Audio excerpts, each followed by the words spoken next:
Hi friends, Pandian stores serial இன்னி வரப்போகிற எபிசோட்ஸ்க்கான விஷயமாக தான் இந்த வீடியோவில் பார்க்க போகிறோம். வாங்க ஃப்ரெண்ட்ஸ் பார்க்கலாம்.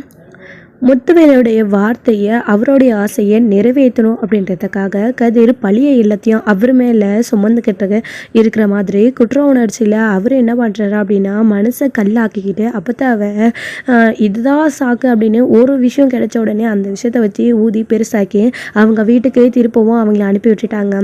அவர் நினச்சதை, அவர் ஆசைப்பட்டதை செஞ்சு கொடுத்துட்டாரு.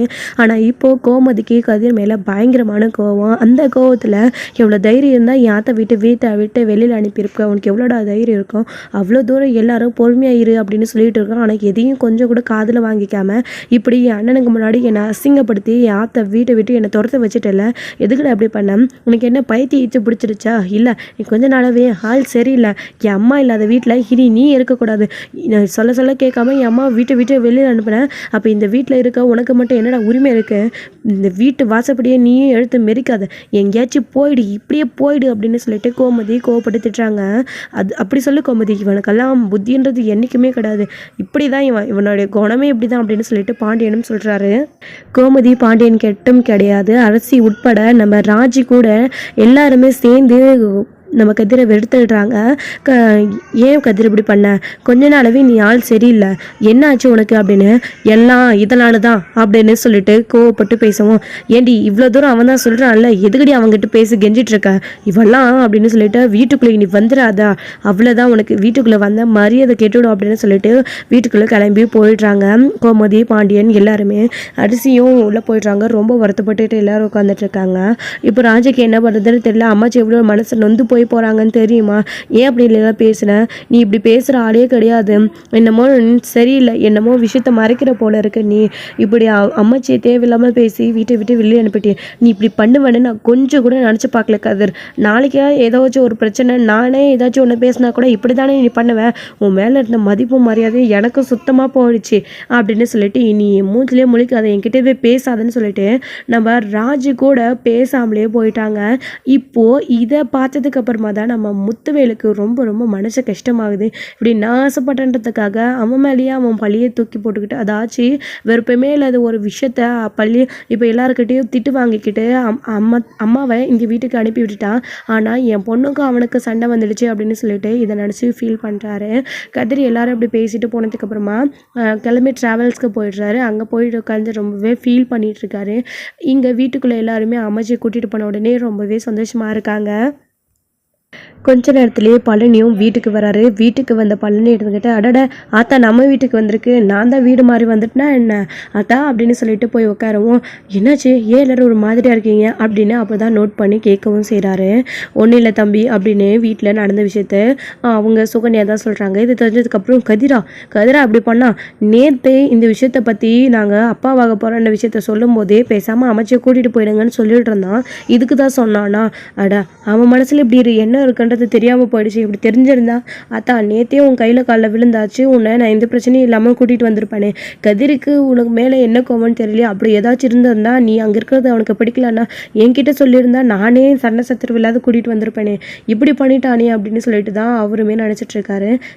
பெத்த ஆத்தால வச்சு ஒரு மாதம் முழுசாக கஞ்சி ஊற்ற முடியல, பரதேசி பையன் பாண்டியன், அவனை நம்பி இவ போய் கல்யாணம் பண்ணிட்டு 30 வருஷமாக அங்கே வாழ்ந்துட்டு இருக்கா அப்படின்ற மாதிரி ரொம்பவே சக்திவேல் இதுதான் சமயம்னு சொல்லிட்டு அந்த வீட்டை பற்றி கேவலமாக பேச ஆரம்பிச்சிடுறாங்க. முத்துவேல் வீட்டுக்கு வராரு. அப்போ நடந்து முடிஞ்சு போச்சு, யாரும் இதை பற்றி தேவையில்லாமல் பேச வேண்டாம், அதான் ஆத்தா நம்ம வீட்டுக்கே திரும்ப வந்துடுச்சுல்ல, அதை நினச்சி எல்லாரும் சந்தோஷப்படுங்க, ஆத்தா வீட்டை விட்டு போனதை நினச்சி எல்லாம் வருத்தப்பட்டீங்கல்ல, இதை தவிர வேறு எதுவும் யாரும் பேசக்கூடாது அப்படின்ற மாதிரி முத்துவேல் சொல்லிட்டு வெளியில் கிளம்பி போயிடுறாரு. அப்புறம் அதான் நீ வந்ததில் சந்தோஷம் அப்படின்னு எல்லாருமே உட்காந்து பேசிகிட்டு இருக்காங்க. கதிர் பையன் ஏன் தான் அப்படி பேசினான்னு தெரியலையே மாதிரி வடிவு அப்படின்னு சொல்லிட்டு ரொம்பவே கஷ்டப்படுறாங்க. வயசான காலத்தில் எனக்கு ஏன் இந்த சண்டை சச்சரவு, பேசாமல் என்னையும் உங்கள் கூடவே கூட்டிகிட்டு போயிடுங்களே அப்படின்ற மாதிரி எல்லாம் அவருடைய தாத்தா கிட்ட உட்காந்து அப்படி அழுதுட்ருக்காங்க நம்ம பாட்டி இருந்துக்கிட்டு.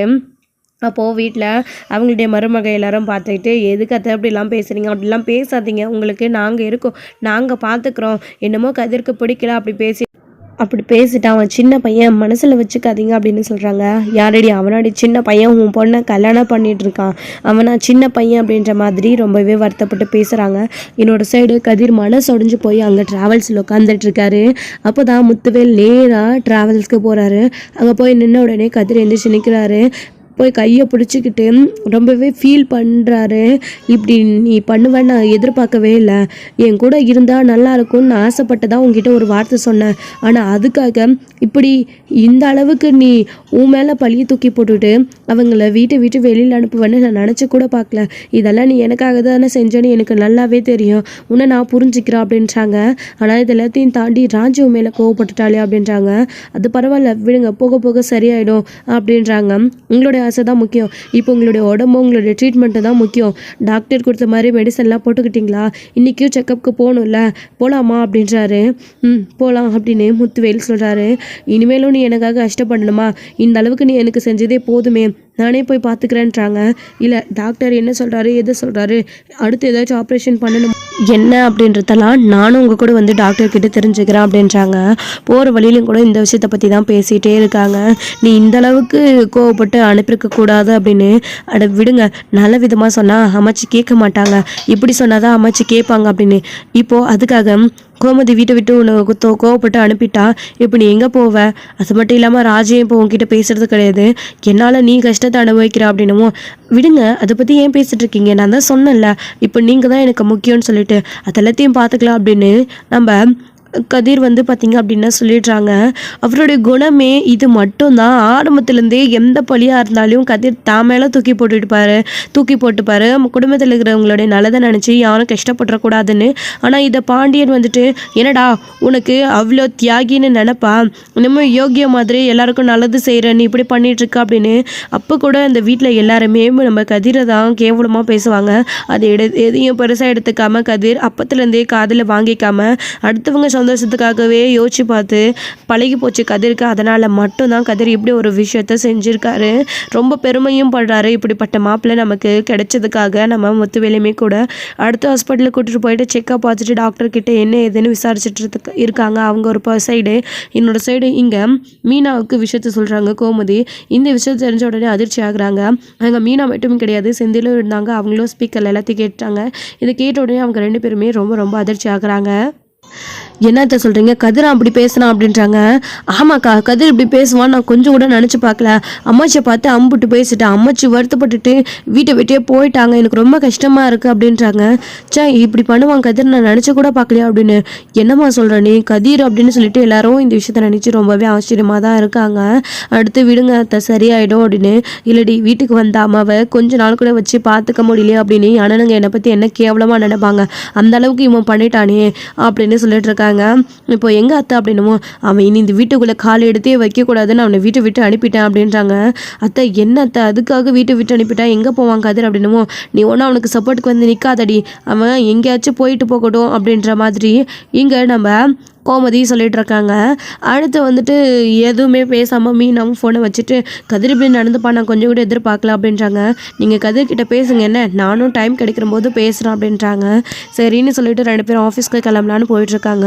செந்தில் ஆஃபீஸில் இறங்கினதுக்கப்புறமா அடுத்து மீனும் ஆஃபீஸ்க்கு போகிறதுக்காக அந்த ஆட்டோவிலே போயிட்டுருக்கும்போது இங்கே கதிர் முத்துவேலோட வண்டியில் வந்து கீழே நின்று இறங்குறத கவனிக்கிறாங்க.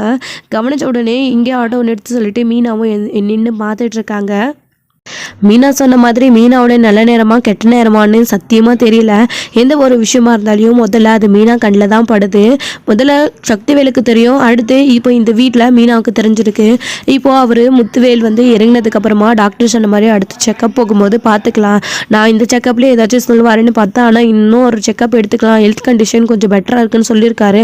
அடுத்த செக்கப்லேயும் இதே மாதிரி வந்தால் கண்டிப்பாக உங்களுக்கு ஆப்ரேஷன் பண்ண வேண்டியதே இல்லை, சரியாக போயிடும், நீங்கள் கவலைப்படாமல் போங்க அப்படின்னு சொன்னதுக்கப்புறம் சரி போயிட்டு வர அப்படின்னு சொல்லிட்டு அவர் கிளம்பி போனதுக்கு அப்புறமா தான் வழக்கம் போல தான் இங்கே கதிர் திரும்பும்போது தான் மீனாவை பார்க்குறாங்க.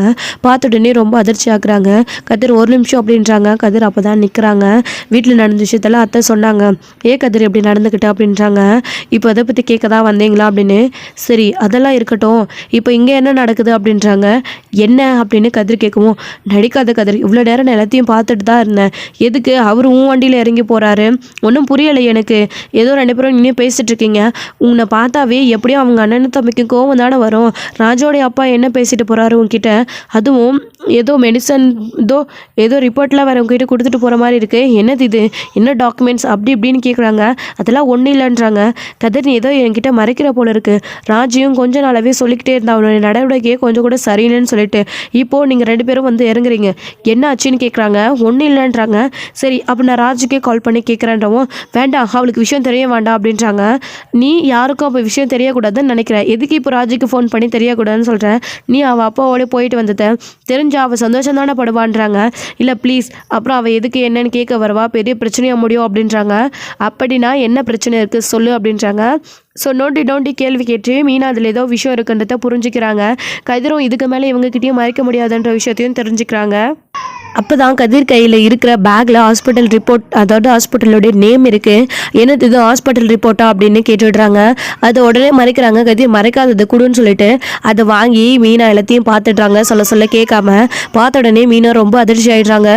என்ன கதிர் சொல்கிற நீ, இந்த ரிப்போர்ட்லாம் இருக்கிற மாதிரி ராஜோடைய அப்பாவுக்கு கேன்சர் அப்படின்னவும், ஆமாம் அப்படின்னு சொல்கிறாங்க. இதுக்காக தான் ட்ரீட்மெண்ட் எடுத்துகிட்ருக்கோம், அவரை அதுக்கு தான் நான் கூட்டிகிட்டு போயிட்டு வந்தேன், தயவு செஞ்சு இந்த விஷயம் ராஜுக்கு தெரிய வேண்டாம் ப்ளீஸ், யாருக்கும் தெரியக்கூடாதுன்னு அவரும் நினச்சாரு, நானும் நினச்சேன், ஆனால் தெரியும்னு நான் எதிர்பார்க்கவே இல்லை ப்ளீஸ் அப்படின்னு சொல்கிறாங்க. என்ன கதிர், இவ்வளோ பெரிய விஷயத்த வீட்டில் சொல்லாமையே மறைச்சிட்ருக்கீங்க அப்படின்னு நானும் எவ்வளோ சொல்லி பார்த்துட்டு வீட்டில் சொல்லி, ஆனால் சொல்லவே மாட்டேன்றாரு, ரொம்ப பிடிவாதமாக இருக்கார், இந்த நிலைமைக்கு அவரோட நிலைமை வந்து இப்போ நின்றுட்டுருக்கு, ட்ரீட்மெண்ட் எடுத்துகிட்டு இருக்காரு, டாக்டர் மெடிசன்லேயே சரியாயிட்டா ஒரு ப்ராப்ளமே இல்லை, அப்படி இல்லைன்னா ஆப்ரேஷன் பண்ணணும்னு சொல்கிறாரு அப்படின்னவும் இதை கேட்டு மீனாவே ரொம்ப அதிர்ச்சி ஆகிடுறாங்க. என்ன கதிர் சொல்கிற நீ அப்படின்றாங்க. இதுக்கு தான் நீ கொஞ்ச நாளாவே ஆள் சரியில்லையா அப்படின்னு, ஆனால் அதுக்கும் நீ அப்போ தான் வீட்டு வெளியில் அனுப்புறதுக்கும் என்ன சம்மந்தம் அப்படின்றாங்க. அப்பத்தா கூட இருக்கணும்னு அவர் ஆசைப்பட்டாரு, அதனால தான் வேறு வழி இல்லாமல் அப்படின்றாங்க. ஓ கதிர், இப்போ எனக்கு எல்லாமே புரியுது, வீட்டில் இருக்கிறவங்களுக்கு விஷயம் தெரியாததுனால தான் உன்னை தப்பாக புரிஞ்சுக்கிட்டு உன் மேலே கோவப்படுறாங்க, ஆனால் நான் புரிஞ்சுக்கிட்டேன், கவலைப்படாத, எல்லாம் சரியாக போயிடும் அப்படின்றாங்க. அத்தைக்கிட்ட நான் பேசுகிறேன்றாங்க. இந்த விஷயம் வீட்டில் யாருக்குமே தெரியக்கூடாது, எனக்காக நீங்கள் அவங்கக்கிட்ட எதுவும் பேச வேணாம் ப்ளீஸ், ஆனால் ஒன்று, என் மேலே ராஜி கோவத்தில் இருக்கா, அவள்கிட்ட மட்டும் பேசி ஏதாச்சும் பேசுங்க, என்னை பற்றி பேச வேண்டாம், என்னை பற்றி நான் பார்த்துக்கிறேன், என்னை பற்றி யாரும் கவலைப்படாதீங்க, அவகிட்ட கொஞ்சம் பேசி ஆறுதலாக அவளுக்கு சப்போர்ட்டாக நிற்குங்க, ட்ரைனிங்லாம் அவள் ஒழுங்காக எடுக்கிறாளா, நல்ல கோச்சிங்க்கு போகிறாளா, இதெல்லாம் மட்டும் அப்பப்போ கொஞ்சம் பார்த்துக்கோங்க என்ன அப்படின்றாங்க. கதிர், நான் பார்த்துக்கிறேன், நீ ராஜாவோட அப்பாவுக்காக இவ்வளோ விஷயத்த செய்கிற அப்படின்னு ராஜிக்கு தெரிஞ்சா அவளுக்கே உன் மேலே இருக்கிற கோவம் போயிடும், எல்லா பிரச்சனையும் சரியாயிடும், நீ எதை பற்றியும் கவலைப்படாத என்ன அப்படின்னு சொல்லிட்டு இங்கே மீனா சொல்கிறாங்க. சரி நான் வரேன் அப்படின்னு சொல்லிட்டு கிளம்பி அவர் பாட்டுக்கு போயிடுறாரு. இதில் இப்படி ஒரு விஷயம் இருக்குது அப்படின்றதையே நம்ம மீனா புரிஞ்சுக்காமல் போயிட்டாங்க, அதாவது யாருமே புரிஞ்சுக்கல, மீனாவுக்கு புரிஞ்சதுனால தான் இப்போ மீனா கதிருக்கு சப்போர்ட்டாக நிற்கிறாங்க. எந்த ஒரு விஷயமா இருந்தாலும் முதல்ல மீனா கையில் தான் சிக்குது, இப்போ அவங்க பண்ணுறது நியாயம்னு தோணுது, அதுக்காக அவங்க சப்போர்ட்டாகவும் வீட்டில் விஷயத்த சொல்லாமல் மறைச்சிக்கிட்டே இருக்க போகிறாங்க. நானே இந்த பிரச்சனையெல்லாம் விட்டு விலகி நிற்கணும்னு நினச்சா கூட அது என்ன விட்டு விலகாது போல இருக்குது, அடுத்த பிரச்சனை வந்துடுச்சு அப்படின்ற மாதிரி தான் இங்கே நம்ம மீனா வந்து நினச்சிக்கிட்டு வீட்டுக்கு போகிறாங்க. வீட்டுக்கு போயிட்டு கோமதி கிட்ட மட்டும் கிடையாது, ராஜுக்கிட்டே எல்லாருக்கிட்டையும் பேசுகிறாங்க. எல்லாருமே வந்து கதிர் மேலே கோவத்தில் தான் இருக்காங்க. ஏதோ கதிர் தெரியாமல் பண்ணிட்டு இருப்பான், விடுங்கன்னு சமாதானப்படுத்தலான்னு பார்க்குறாங்க, ஆனால் எல்லாருமே கோவத்தில் இருக்காங்க. மீனாவாலையும் எதுவுமே அவங்கள வந்து சமாதானமே படுத்த முடியலை. ஸோ கண்டிப்பாக ஒரு நாள் எல்லாம் சரியாயிடும்னு மீனாவும் இந்த பிரச்சனையை போகிற போக்கில் இப்படியே வந்து விட்டுடுறாங்க, யாருக்கிட்டையும் விஷயத்த சொல்கிறது கிடையாது. பாண்டியன் இந்த விஷயத்த நினச்சி ரொம்பவே கோவத்தில் இருக்காரு. முக்கியமாக இந்த விஷயத்தை பற்றி சரவணன் கிட்ட சொல்லும்போது சரவணனுமே ரொம்ப அதிர்ச்சி ஆகுறாங்க. கதிரா அப்படி பண்ணான்னு கடையில் அவர் ஆச்சரியமாக கேட்டுட்ருக்காரு. அவன் தான்டா அப்படின்னும், இப்போ அம்மாச்சி அப்படின்னு கேட்கவும், அம்மாச்சி இல்லைடா அத்தை போயிட்டாங்க, அதாவது அத்தை அந்த வீட்டுக்கு போயிட்டாங்க அப்படின்னு பாண்டின்னு சொல்லிட்டு இருக்காரு. எல்லாருக்குமே அவங்க அந்த வீட்டுக்கு போனதை நினச்சி ரொம்பவே வருத்தமாக இருக்குது. கோமதிக்கு கூட இங்கே இருந்த வரைக்கும் எப்படியெல்லாம் பார்த்துக்கிட்டாங்க அவங்களுடைய அம்மாவை, அதை நினச்சி ரொம்பவே ஃபீல் பண்ணுறாங்க. ஸோ இதோட இந்த எபிசோடு வந்து முடிச்சிருக்காங்க. அடுத்த எபிசோடில் என்ன நடக்க போகுது, மீனாக்கு தெரிஞ்ச மாதிரி அடுத்த விஷயம் நம்ம ராஜுக்கோ கோமதிக்கோ தெரிய வந்தால் அவங்களோட ரியாக்ஷன் என்னவாக இருக்க போகுது, அடுத்து என்ன நடக்க போகுது, கதிர் என்ன பண்ண போகிறாரு அப்படின்றதெல்லாம் வெயிட் பண்ணி நெக்ஸ்ட் வீடியோவில் பார்க்கலாம். Friends, thank you. இந்த வீடியோ உங்களுக்கு பிடிச்சிருந்தா லைக் பண்ணுங்கள், ஷேர் பண்ணுங்கள், கமெண்ட் பண்ணுங்கள்.